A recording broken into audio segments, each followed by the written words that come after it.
৩ মাস বন্ধ থাকার পর পর্যটক ও বনজীবীদের জন্য খুলে দেওয়া হয়েছে সুন্দরবন।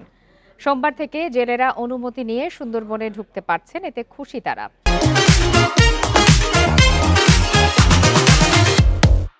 তবে প্রথম দিনে পর্যটকের সংখ্যা কিছুটা কম।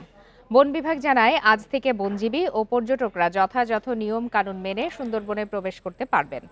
জেলে এবং পর্যটকদের অনুমতির নিয়ম বহাল থাকবে।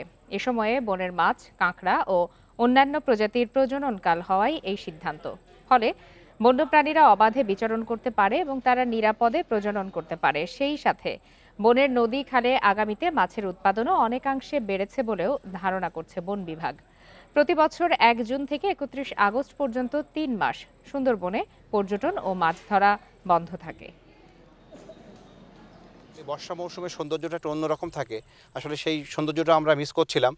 তারপরেও এখন যেহেতু প্রাণ প্রকৃতির স্বার্থে সুন্দরবনকে বন্ধ রাখছে বন বিভাগ, আমরা সেটিকে মেনে নিয়েছি। বন্ধ ছিল, আমরা খুব এর ভিতরে ছিলাম, কষ্টের ভিতরে ছিলাম। এখন পাসপোর্ট নিয়ে আমরা জঙ্গলে ঢুকতেছি, আমাদের খুব ভালো লাগছে। সুন্দরবনের দ্বার উন্মুক্ত করে দেওয়া হয়েছে।